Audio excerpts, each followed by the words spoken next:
like Tito. Tino.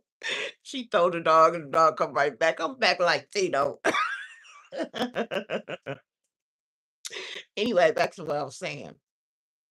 Um, Another thing that I would ask is, who are you?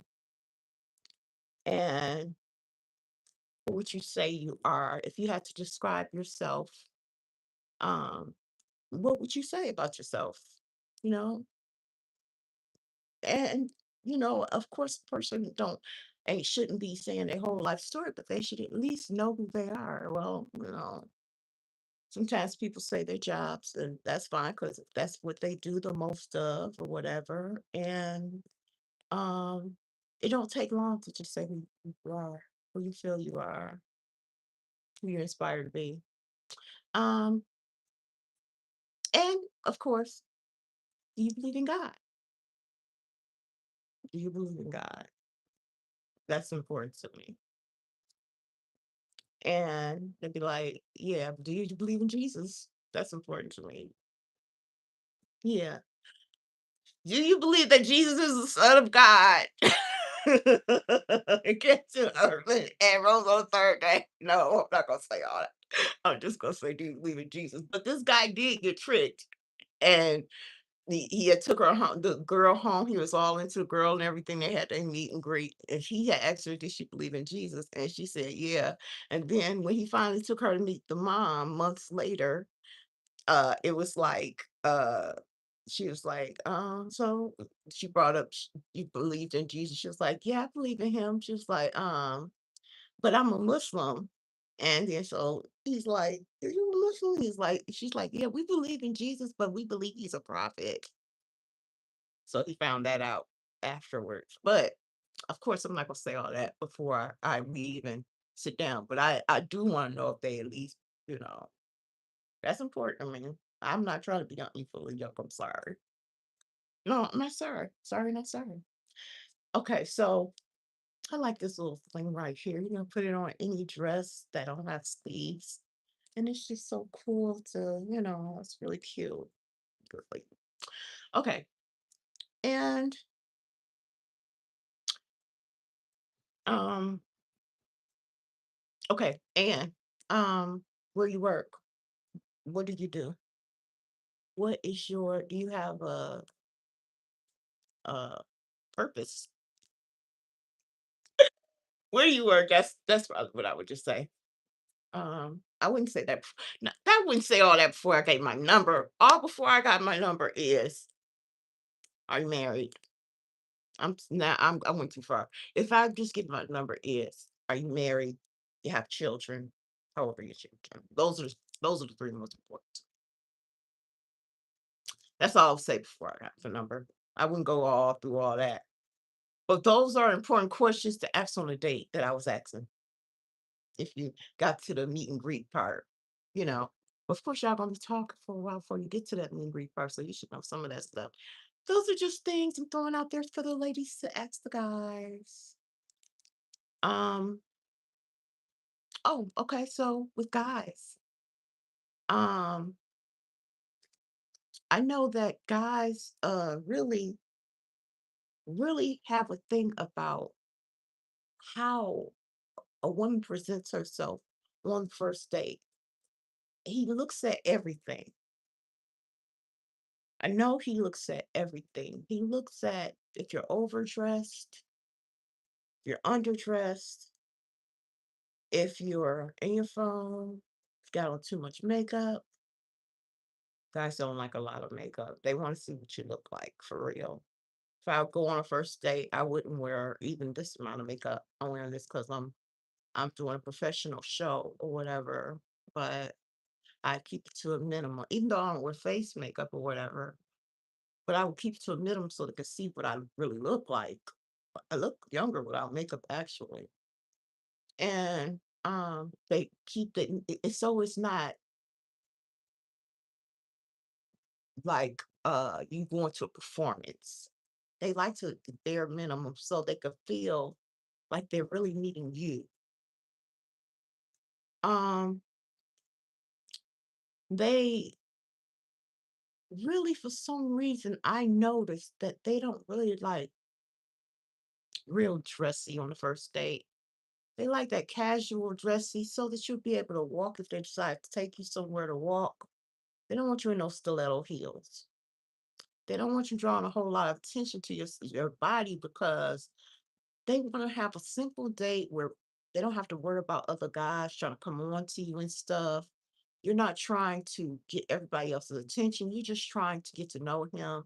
So, in that case, you're going to dress yourself appropriate for that. You're going to look appealing to him, of course, but you're not going to have on nothing that's very revealing. You're not going to be in tight jeans and halter top and everything popping out where when y'all walk past somebody, he got to get disrespected because you want to show off, you know what I'm saying, your body. You want to feel like you ain't coming to a performance. You coming to meet him. He wants your undivided attention, even if y'all just eating, even if you're just constantly eating. He don't want you taking pictures of yourself, taking pictures y'all together until this experience is over with. The eating experience is over with. He want to enjoy a simple meal and have your undivided attention. And you don't want to feel like you're not used to doing nothing. You're not used to going nowhere. You don't want to feel like you got to take pictures of everything because you're not used to going nowhere. He don't want you talking all loud, clanking your uh clanking your fork and stuff, drinking all fast, arms all on the table like you don't know how to eat, um, not using your fork at all. Just, he don't want you acting like a guy while y'all eating. He wants to feel like he's with a lady. He don't want you to be all like his boy. He ain't trying to have no, what I'm saying, take his homeboy out. He trying to take a lady, you know. And so he want to feel like he with a woman, a lady, in my opinion, you know. And I'm saying these things because nobody ever told me, and I had to figure out by being an empath. And that's so hard because you're always trying to meet a person where they are, as opposed of coming from where you are as a person. And you're trying to meet the moment so that you can, as an empath, before knowing who I am, so that you can feel the so that you can hug the situation and fill in all the gaps so that they can feel everything that you feel that they're not feeling. So therefore, if you feel that they're not feeling taken care of or desired, or then you're doing this all and you're not showing who you are. So at the end of the day, it presents you as low value because you don't have your own, you're not coming from a real place. You're coming from trying to be helpful without even knowing it. You're just being you. But the you in you is trying to help. And unknowingly, without guidance that you're supposed to have had. Your mother should have had told you, when you go out this, or your sisters, your friends, they should have hipped you on to certain things. That's why you have a circle before you start going out. But instead, nobody told me anything. And they knew because they would laugh at me when I would tell them my experiences. But that's neither here nor there. The whole thing is, I want to let you guys know because I know that a lot of things aren't just told. Some things you got to learn, and it is such a